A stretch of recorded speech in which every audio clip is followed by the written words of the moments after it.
Good morning to my dear friends and respected teacher. I am Gagan Patel and today I will discuss the concept of spherical mirrors with the help of this chart.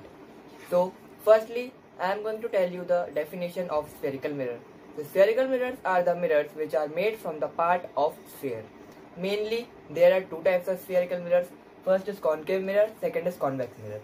So, the mirror whose reflecting surface is curved inward is known as concave mirror, and the mirror whose reflecting surface is curved outward is known as convex mirror. So, firstly, I am going to tell you some important terms related to spherical mirrors. First, there is center of curvature. So, the reflecting surface of a spherical mirror is forming the sphere which has its center, which is also known as center of curvature. Second is pole, which is the center of spherical mirror. Second is focus. Third is focus. It is the center of C and P, that is center of curvature and pole. And the line passing through C and P is known as principal axis. So there are some rules of rays. There are 4 rules. First, if a ray is parallel to the principal axis, then it will always pass from focus. Second, if the ray is passing through focus, then it will be parallel to principal axis. Third, if the ray is passing through center of curvature, then it will retrace its path and will again passes from center of curvature. Fourth, that always you have to remember that angle of incidence will be always equal to angle of reflection.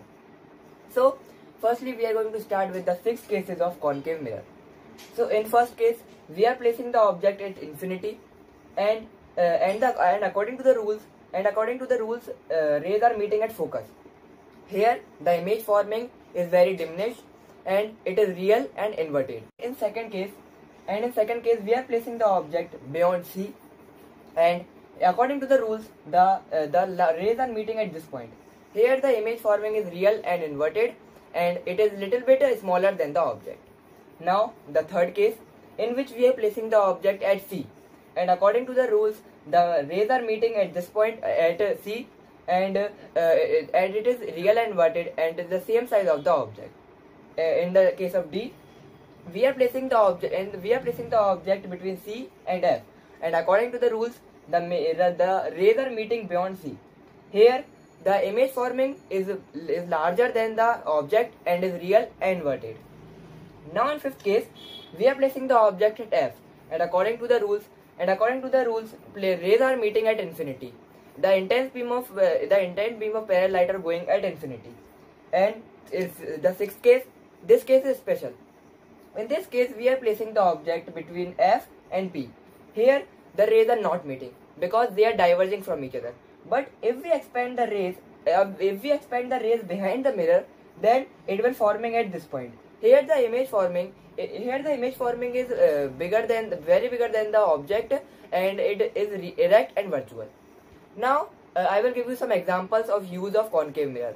So, the first case in which the rays are meeting at focus, we can use this as in solar furnaces, because the rays are coming from infinity, and if we put utensils full of food at the place of focus, then it will be cooked after some time. Now, the fifth case, where intense parallel beam of light is going on, we can use in searchlight because we want a beam of light. So, now sixth case we can use where we want enlarged and magnified image. So we can use it in dental mirror and in shaving mirror. Now we are coming towards 2 cases of convex mirror. Here only 2 cases are there. In first, we are placing the object at infinity, and according to the rules, the rays are meeting at focus. It is not meeting. It is appearing to meeting, because that's why it is erect and virtual, and the image forming here is very diminished. In second case, we are placing the object after infinity and between pole anywhere, and according to the rules, the rays are appearing to meet at this point between F and P. Here the object forming is smaller than the object and erect and virtual. Here you can see that the image is forming erect and virtual every time in the case of convex mirror. But here in the case of concave mirror, you can see the image is forming is real and inverted. But if we put object very near to the mirror, then it is forming erect and virtual. I hope you have understood this concept. Thank you.